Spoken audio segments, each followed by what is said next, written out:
Daniel Reeves and Martin Blake never imagined a simple night at the pub would end in blood. One spilled drink, one heated glance, and in seconds, a small-town argument exploded into Britain's most chilling murder, an act that shocked an entire community and left a trail of fear no one would ever forget. The King's Arms had long been the heart of Friday nights in Ashford, the kind of pub where regulars claimed the same seats week after week, and newcomers felt the weight of watchful eyes as they entered. Its wooden beams were stained with decades of smoke and drink, its walls decorated with old photographs of town football teams and yellowed newspaper clippings. The faint scent of beer lingered in the air, soaked into the floorboards and furniture, while a jukebox in the corner added a soundtrack to the night. By 9 o'clock the place was heaving. Laughter and shouting blended into a constant roar, and the landlord moved quickly behind the bar, pulling pints and exchanging coins with a rhythm born of long practice. Daniel sat on his usual stool at the far end of the bar. His pint glass was already half empty, his eyes fixed on nothing in particular, as the noise of the room filled his ears. Around him, strangers leaned on elbows, chatting loudly about football matches and weekend plans. The sound should have been a comfort, but to Daniel it was grating, each burst of laughter another reminder of how different he felt from the rest. He wasn't here for fun, not really. The pub was an escape, a place to disappear into the background while the world spun noisily around him. At the back, Martin commanded attention without even trying. Surrounded by friends, his voice carried easily over the chatter, punctuated by the rhythm of his hands as he told his story. The group around him leaned closer, waiting for the punchline, then erupted in laughter when it came. Martin thrived in these moments, his energy infectious, his easy charm drawing people toward him. Where Daniel sat in silence, Martin filled the room with warmth. The contrast between the two men could have been sharper, though neither noticed the other yet. The pub itself was a mix of characters, each adding to the unpredictable atmosphere. At the dartboard, a group of younger men cheered as one of them hit a bullseye, their voices rising above the music. In the corner, an elderly couple nursed their drinks, heads bent close as they shared quiet words. A group of women at the bar laughed over glasses of wine, their conversation interrupted by the occasional glance at the crowd around them. To anyone walking in from the street, the King's Arms looked like the very picture of small-town life on a Friday night. Loud, messy, and alive. Yet beneath the laughter and music, there was always an undercurrent of tension. Too many drinks, too many old grudges, and too many personalities packed into one space made the pub a breeding ground for trouble. The landlord had seen it all before. Arguments over spilled drinks, insults thrown after a dart match, and fists flying when pride was wounded. He watched carefully as the night grew busier, his instincts sharp after years of diffusing conflicts before they got out of hand. But some nights, trouble slipped through even the most watchful eyes. As the hours passed, the noise in the pub only grew louder, the air thicker with the smell of alcohol and sweat. Daniel ordered another drink, his shoulders tense, while Martin raised his glass to toast his friends. One sat in silence, the other in celebration, both unaware that their worlds were slowly moving toward collision. The King's Arms was just another pub to most, but on this night it was becoming the stage for something darker, something no one inside could yet imagine. The King's Arms was the kind of place where the walls themselves seemed to carry the weight of every story told inside them. On that particular Friday night, the pub was alive in a way only a small-town pub could be, buzzing with energy as people pushed through the heavy wooden doors to escape the chill of the street. The smell of spilled lager mixed with fried food drifted through the air, and every corner was filled with noise, laughter, shouts, and the dull thud of darts hitting cork. The wooden floor creaked under the constant shuffle of boots and shoes, sticky in places where beer had been carelessly spilled. It was a place both comforting and chaotic, familiar to the locals and intimidating to those who stepped in for the first time. Daniel Reeves leaned on the bar, nursing his drink. The stool beneath him wobbled slightly, and he shifted his weight to steady himself. He was not here for fun, not in the way most of the others were. For Daniel, the pub was a distraction from his thoughts, a way to drown out the frustration he carried from day to day. He kept his eyes fixed on the golden liquid in his glass, occasionally glancing around at the faces around him. His broad shoulders and heavy frame made him stand out, though he seemed to want nothing more than to disappear into the crowd. Martin Blake, meanwhile, was the very opposite. At a table near the back, he was the center of attention, his voice rising above the din of the room. His friends leaned in, their faces lit with amusement, as he spun another one of his stories. Martin had a way of holding an audience, his words carrying both humor and charm, and laughter seemed to follow him wherever he went. He waved his arms as he spoke, occasionally thumping the table for effect, while his pint sat barely touched in front of him. To anyone watching, it was clear that Martin thrived on these moments, feeding off the energy of the people around him. The two men existed in separate worlds that night, divided not only by distance but by temperament. Daniel's brooding silence contrasted with Martin's animated storytelling. Yet in a room as small as the King's Arms, paths could cross easily, often by accident. The pub was crowded, shoulders brushing as people made their way to the bar, drinks sloshing as laughter pushed voices louder and louder. The landlord moved quickly behind the counter, his eyes sharp and experienced, knowing from years of running the place that a lively night could turn volatile with very little warning. The atmosphere carried that delicate balance, the fine line between celebration and chaos. For most, the night was harmless fun, a few too many drinks and stories to tell the next day. But in the shadows of the pub, Daniel's simmering mood and Martin's boisterous laughter were slowly being pulled onto the same path. Neither man knew it, but the King's Arms had become more than just a pub that night. It was becoming the stage for a story that would leave the town haunted for years to come. It began with something so small that most people in the pub barely noticed.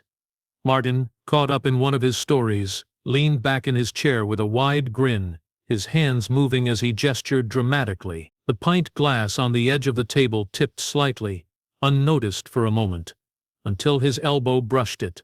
In an instant, the drink wobbled and spilled, golden liquid splashing onto the floor and across the jacket of the man standing closest. That man happened to be Daniel Reeves. The pub seemed to pause for a second, laughter faltering, conversations breaking as heads turned to see what had happened. Daniel stood stiffly, his jaw tightening as the cold beer dripped down the front of his jacket. Martin, realizing what had happened, raised his hands quickly, his expression apologetic. To him it was an accident, nothing worth more than a quick sorry and maybe buying another round. But to Daniel, it was something else entirely. Daniel's temper had always been a quiet fire, smoldering until the smallest gust of wind sent it blazing. The spilled drink became that gust. His eyes darkened, and his breathing quickened as he glared at Martin. The noise of the pub began to return, but the tension around their table lingered like a thick fog. A few of Martin's friends laughed nervously, trying to ease the awkwardness. But Daniel didn't see the humor, he saw only disrespect, and in his mind, Martin's loud, careless behavior had crossed a line. The landlord, who had seen countless small accidents turn into bigger problems, stepped closer, his attention fixed on the two men. He knew Daniel's reputation, knew the kind of anger he carried when drink mixed with his pride, but he also knew Martin, and Martin wasn't the type to back down easily if he thought he was being made a fool of. The situation was fragile, a thin thread ready to snap. For Martin, it was just bad luck, something that could be brushed aside. He tried to wave it off, offering a half smile and a few words meant to calm the mood. Yet his laughter from earlier still hung in the air, echoing in Daniel's mind like a taunt. Daniel couldn't let it go. To him, the spill wasn't an accident, it was a sign of carelessness, of being laughed at. And with every passing second, his resentment grew stronger. Around them, people exchanged glances, sensing that the mood had shifted. The chatter of the pub carried on, but there was an unspoken awareness in the room that something was brewing. A handful of customers leaned in their seats, watching quietly, unsure whether to step in or stay out of it. The landlord finally approached, urging them both outside before things got worse. As the two men moved toward the door, the tension followed, heavy and unavoidable. To the crowd, it looked like just another pub spat, the kind that would burn out after a few heated words. But for Daniel and Martin, the spark had already been lit, and neither realized how quickly it would set everything ablaze. The night air outside the King's Arms was sharp and cold, carrying the faint smell of damp cobblestones and cigarette smoke from the patrons gathered near the entrance. The laughter and noise from inside the pub spilled into the street, but the atmosphere outside was far different. A small crowd began to form, people stepping out not just for fresh air, but to watch the tension unfold. The door creaked open again as Daniel and Martin were ushered out, their voices louder now, echoing in the narrow street lined with terraced houses. Daniel's face was flushed, his chest rising and falling quickly, his fists clenching at his sides. The spilled drink was only part of it. His pride felt bruised, his anger fed by the alcohol coursing through his system. Martin, on the other hand, looked less rattled. His stance was casual, his expression somewhere between annoyed and amused. To him it was still nothing more than a ridiculous overreaction, the kind of thing he expected to blow over once Daniel calmed down. But Daniel wasn't calming down. The small knot of onlookers shifted closer, the glow of phone screens flickering as a few people began record. It had become almost second nature for crowds to capture moments like this, convinced they were witnessing nothing more than a drunken row that might end with some shoving and harsh words. The idea that they were recording the beginnings of something far darker never crossed their minds. A few voices from the group called out, telling them to leave it, to walk away, but the words carried little weight against the heat of the argument. Daniel stepped closer, his voice raised, his words cutting through the night with sharp intensity. Martin responded, his tone lighter but edged with irritation now, no longer trying to laugh it off. He stood his ground, unwilling to be intimidated. The distance between them narrowed until they were almost nose to nose, the difference in their energy striking, one seething with rage, the other defiant, refusing to let himself be pushed around. The landlord lingered at the doorway, his arms folded, his expression tight. He had dealt with countless disagreements outside his pub, but there was something in Daniel's eyes that unsettled him. This wasn't just bluster or drunken bravado. This was something heavier, something dangerous. He thought about stepping in, about pulling Daniel away, but years of experience told him that intervening at the wrong moment could make things worse. The minutes stretched out, though in reality only a short time passed. The argument had grown in intensity, voices rising, hands gesturing sharply. The crowd around them buzzed with nervous energy, caught between curiosity and unease. The night felt charged, the air almost humming with the possibility of violence. No one in that moment realized how close they stood to the edge. To most it was still just another scene outside a pub, one that would end when tempers cooled. But beneath the streetlights, in the narrowing gap between two men who refused to back down, the seeds of tragedy had already taken root. The shouting outside the King's Arms reached a fever pitch, voices clashing against the stillness of the night. Daniel stood with his fists clenched, his body shaking with fury.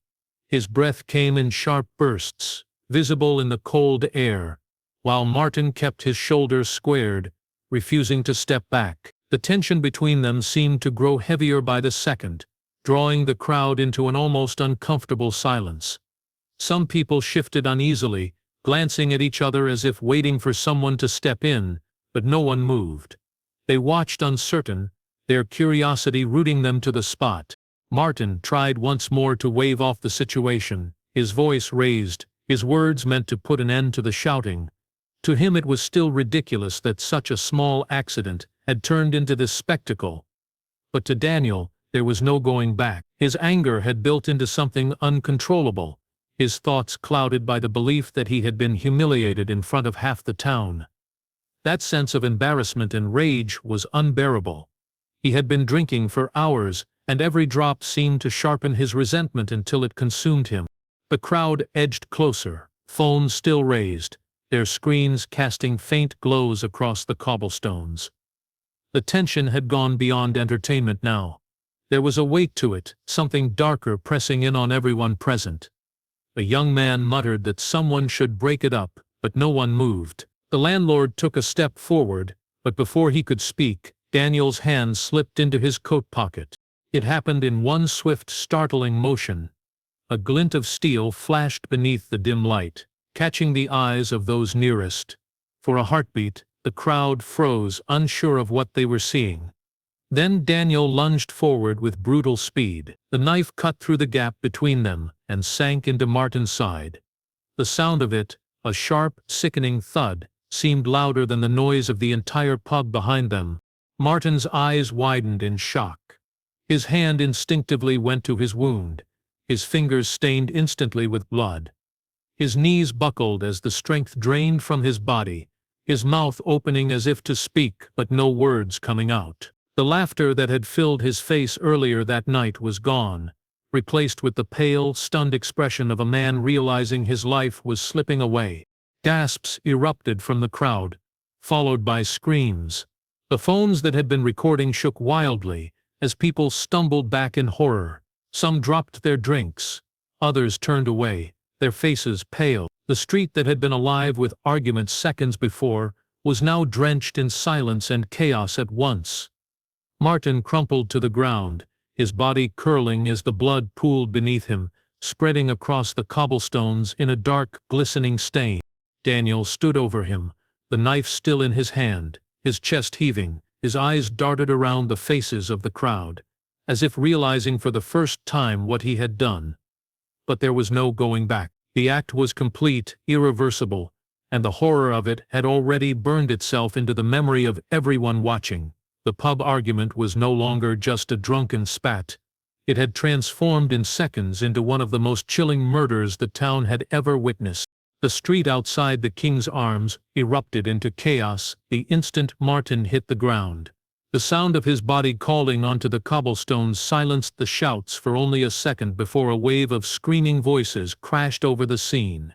Panic spread like fire. People stumbled backward, pressing themselves against the brick walls or retreating into the doorway of the pub, desperate to get away from the blood pooling beneath Martin. The metallic smell was sharp in the air, mixing with spilled beer and cold night dampness. Martin's friends dropped to their knees, their hands trembling as they tried to hold him upright. One pressed his palms against the wound, but blood poured freely, soaking his skin. Another shouted into his phone, his voice frantic as he begged for an ambulance, his words cutting through the noise. Martin's lips moved as though he was trying to speak, but only shallow breaths and a faint, choking gasp escaped. The strength was draining from his body too quickly, and the people closest to him could see the life fading from his eyes. Daniel staggered backward, the knife in his hand gleaming faintly under the dim streetlight.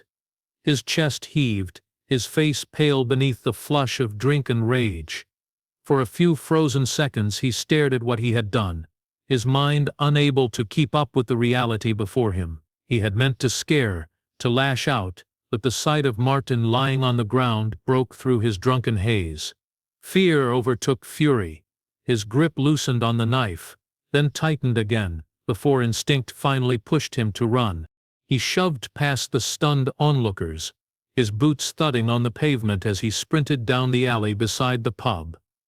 The crowd parted in shock, some shouting after him, others fumbling with their phones to capture the blur of his escape. A few voices cursed him, demanding he stop, but no one dared chase him into the darkness. In seconds he was gone, swallowed by the twisting back streets that wound like veins through the town. Behind him, the street had become a frantic scene. The landlord of the pub barked orders, telling people to move back, to give Martin space. His own hands shook as he pressed a rag against the wound, his voice breaking as he urged Martin to hold on. The crowd, once so eager to watch and film, now stood pale and silent, the weight of what they had witnessed sinking in. Some wept openly, others stared blankly, unable to comprehend how quickly an ordinary night had turned into tragedy. Inside the pub, the atmosphere had shifted too. The music from the jukebox played faintly in the background, a jarring reminder of how normal the night had been only minutes before. People whispered nervously, their faces drained of color as the manhunt for Daniel Reeves began almost immediately after the ambulance carried Martin Blake away. Blue lights washed over the narrow street as police cordoned off the area, questioning shaken witnesses whose voices trembled as they recounted what they had seen. The phone recordings, shaky and grainy, spread quickly through the small town, ensuring that by dawn almost everyone in Ashford knew that Daniel Reeves was on the run for murder. Officers described him as dangerous, volatile, and likely armed. His face, already familiar to many locals, was now plastered across news bulletins and pinned to every patrol notice. For the first 24 hours, Daniel kept to the edges of the town, moving through back streets and alleyways, careful to avoid CCTV cameras that dotted the main roads. He slipped into an abandoned garden shed behind an industrial estate, curling up in the corner with nothing but a stolen bottle of water and the pounding of his own guilt. The adrenaline of the killing had long worn off, leaving him with a hollow ache in his stomach and a mind haunted by the image of Martin collapsing at his feet. Every sound outside, the bark of a dog, the crunch of leaves, made him flinch, convinced it was the police closing in. But hunger and exhaustion pushed him back into the open. On the second night, he scavenged through bins behind a takeaway, stuffing cold chips into his mouth, while keeping one eye on the dark street. A passerby spotted him but hesitated, too frightened to approach. Within the hour, police dogs were combing the area, their handlers calling out his name, their torches sweeping over the cracked pavements. Daniel slipped away by crawling through hedgerows and splashing into a drainage ditch, the cold water numbing his legs as he pushed onward. The town itself was locked in fear. Residents bolted their doors and peered nervously through curtains, whispering about where Daniel might be hiding. Parents kept their children close, and pubs that usually thrived on weekend noise fell unusually quiet. In every corner of Ashford, his name was spoken with dread, his shadow looming larger with every hour he remained uncaught. By the third day, Daniel's strength was failing. His clothes were damp and dirty, his stomach ached with hunger, and his mind raced between panic and despair. He had managed to avoid capture through instinct and luck, but the weight of what he had done pressed down on him more heavily than any manhunt. He thought about leaving town, about finding a way onto a bus or hitching a ride on a lorry, but every road out of Ashford was being watched. When officers finally discovered him, it wasn't through luck or technology, it was through exhaustion. Hidden in a derelict barn on the edge of a farm, Daniel was crouched against the wall, trembling violently, his hands still smeared faintly with dried blood. He didn't run this time. He barely moved at all, too drained to fight, too hollow to protest. The arrest was quiet, almost anticlimactic, but for the officers leading him away in handcuffs, there was no mistaking the sense of finality. The hunt was over, but the true reckoning was still to come. The trial of Daniel Reeves began months later in a Crown Court heavy with silence. Outside, reporters gathered in clusters, their cameras flashing as they documented the man who had turned an ordinary pub quarrel into one of the most shocking murders the town had ever known. Inside the courtroom, the atmosphere was tense, every bench filled with spectators, family, friends, and townsfolk who had lived through the fear of those days when Daniel was still on the run. At the center of it all sat Daniel himself, his once broad shoulders slouched, his face pale and drawn after weeks of confinement. He no longer resembled the furious figure who had lashed out in the street. Instead, he looked like a man crushed by the inevitability of justice. The prosecution painted a chilling picture for the jury. They replayed the phone footage frame by frame, the grainy images of Daniel's rage frozen on the screen for all to see. Witness after witness stepped forward, their voices breaking as they described the moment the knife flashed and Martin Blake collapsed to the ground. The paramedics testified to the desperate attempts to save Martin's life, explaining how the wound had been too deep, the blood loss too great. Photographs of the crime scene, the blood-stained cobblestones outside the King's Arms, were shown, prompting quiet gasps from those in the gallery. Daniel's defense tried to argue diminished responsibility, suggesting that alcohol had clouded his judgment and that he had not intended to kill.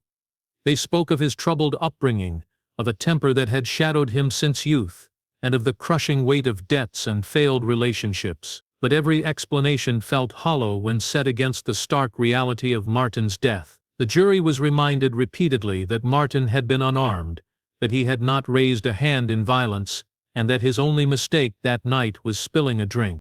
In the gallery, Martin's family sat through every detail. His parents, their faces etched with grief, clutched each other's hands as the final moments of their son's life were described. His friends, many of whom had been there that night, wept openly, their memories of laughter forever scarred by the sight of blood on the cobblestones.